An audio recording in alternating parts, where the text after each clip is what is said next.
Imaginez une trahison si profonde qu'elle déchire non seulement un mariage, mais aussi le lien sacré entre deux frères. Bienvenue dans l'univers impitoyable de Cabot, où l'amour n'est souvent qu'un pion dans un jeu de pouvoir et de vengeance. Aujourd'hui, nous continuons avec le chapitre 61, une étape cruciale où les masques tombent et où les cœurs se brisent définitivement.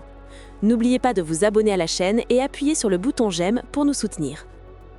Tout commence par une confrontation électrique. Sofia, dévastée, se rend à la résidence de la famille Alva espérant une dernière chance de s'expliquer. Mais l'accueil est glacial. Vanessa, la sœur d'Alejandro, l'intercepte avec une rage continue, l'accusant d'avoir manipulé tout le monde avec son image de femme humble et dévouée. Pour Vanessa, il n'y a plus d'explication possible. Eduardo a déjà tout raconté et sa version des faits accable Sofia. Malgré les supplications de la jeune femme qui jure qu'Eduardo ment et qu'elle a été piégée, le mur de mépris reste infranchissable. C'est alors qu'Alejandro apparaît. Le regard autrefois rempli d'adoration n'est plus qu'un gouffre de douleur et de ressentiment. Sofia tente de lui rappeler leurs promesses faites à Todos Santos, ce serment où il jurait que rien ne les séparerait jamais, mais pour Alejandro, ces mots sont désormais des cendres. Il l'accuse d'avoir tué l'amour qui lui portait. Chaque mot de Sofia est perçu comme un nouveau mensonge. Dans un accès de colère, il l'expulse de sa maison, lui ordonnant de reprendre ses affaires. Sofia, brisée, lui lance que rien n'est à elle et qu'il peut tout jeter. Le divorce émotionnel est consommé.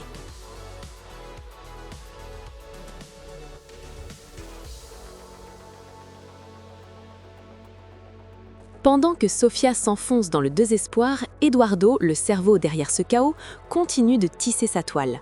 Il s'allie à Jimena pour un projet de construction ambitieux, cherchant à détourner les fonds du groupe Alva à son profit. Jimena, aussi calculatrice que lui, l'encourage à écarter définitivement Sofia de leur vie pour éviter qu'elle ne sème à nouveau le doute chez Alejandro. Eduardo est prêt à tout pour prendre le contrôle total, même si cela signifie piller l'héritage de sa propre mère, Lucia. De son côté, Lucia tente désespérément de protéger ses fils, mais elle est aveuglée par son amour maternel pour Eduardo. Elle confronte Sofia, l'accusant de diviser la famille. Sofia, face à cette injustice, ne recule pas et traite Eduardo de monstre, affirmant qu'il est le seul responsable de ce désastre. Mais la vérité est inaudible pour ceux qui ont choisi de croire au mensonge. Alejandro, quant à lui, trouve refuge auprès d'Isabella. Cette dernière, toujours prête à récupérer sa place dans le cœur de l'héritier Alva, profite de sa vulnérabilité pour le convaincre que Sofia n'a été qu'un poison.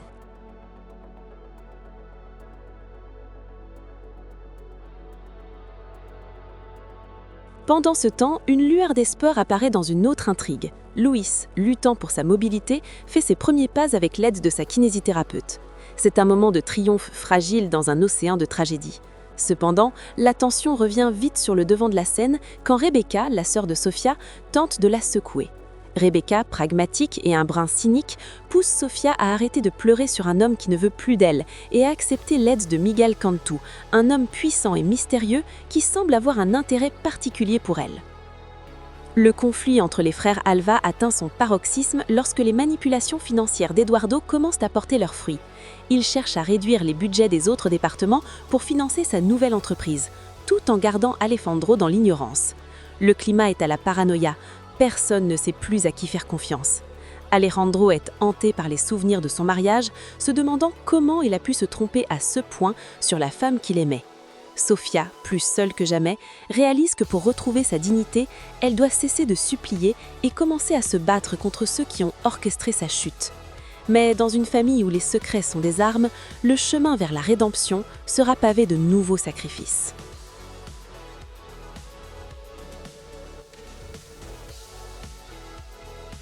Eduardo, l'homme qui a causé tant de souffrances, ose s'introduire chez Karen au mépris de toute dignité.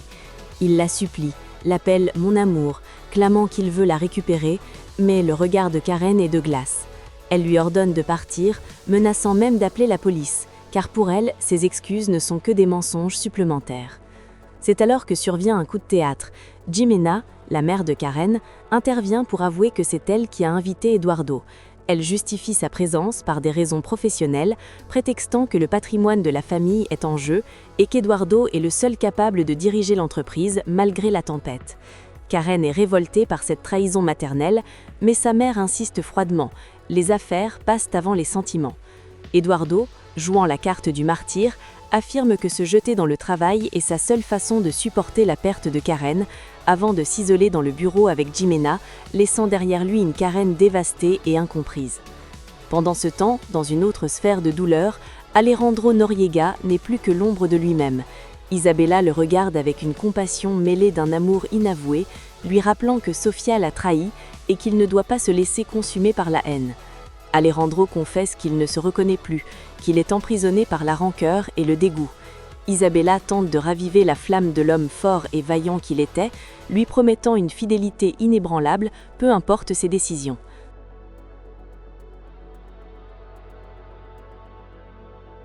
À quelques kilomètres de là, l'espoir tente de renaître chez Luis, qui se bat courageusement pour réapprendre à marcher. Sous l'œil attentif de Malena, il multiplie les efforts, porté par la nouvelle que ses collègues de travail comptent sur son retour. C'est un moment de pure résilience, un contraste saisissant avec les complots qui se trament dans l'ombre. De retour chez les Noriega, la tension ne redescend pas. Vanessa et Isabella discutent du sort d'Alejandro, s'inquiétant de son humeur massacrante et de son obsession pour Sofia. Isabella se félicite qu'Alejandro ait refusé d'écouter Sofia lors de sa dernière visite, voyant là une opportunité de reprendre sa place à ses côtés. Mais Sofia, elle, est loin de ses calculs. Elle se cache dans une modeste lanchonetta avec son père, cherchant désespérément un travail pour ne plus être un fardeau.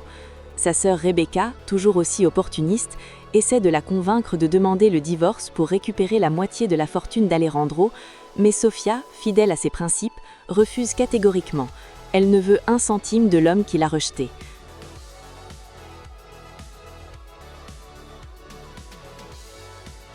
Le venin d'Eduardo continue de se répandre. Dans une conversation privée avec Jimena, il admet que Karen refuse de lui pardonner sa nuit de passion avec Sofia. Jimena, jouant un double jeu dangereux, lui conseille de redoubler d'efforts pour convaincre sa fille, car elle voit en Eduardo un allié stratégique pour ses propres intérêts. Mais Eduardo révèle sa véritable obsession. Si Karen est son ticket pour le pouvoir, son cœur, lui, reste inexplicablement lié à Sofia. Il jure même qu'il finira par la reconquérir, peu importe le prix. Karen, de son côté, trouve refuge chez Vanessa, s'effondrant en larmes. Elle avoue qu'elle aime toujours Eduardo, mais que la trahison est une cicatrice trop profonde qu'elle ne peut ignorer. Vanessa, pourtant alliée à sa mère dans le plan de sauvetage de l'hôtel, tente de la raisonner en lui expliquant qu'elle devra faire face à Eduardo, qu'elle le veuille ou non, car il est désormais le directeur du groupe Alva. L'intrigue prend un tournant tragique lorsque Sofia reçoit un appel d'urgence de l'hôpital de Los Cabos. Miguel Cantu a fait une crise cardiaque.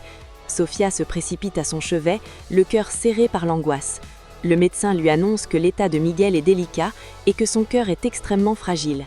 Quand Miguel se réveille enfin, affaibli par les médicaments, il est touché de voir Sofia là, à ses côtés.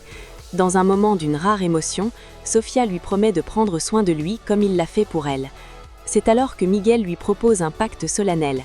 Il accepte de soigner son corps et de suivre son traitement, si en retour, Sofia lui promet de soigner son cœur et d'oublier définitivement Alejandro.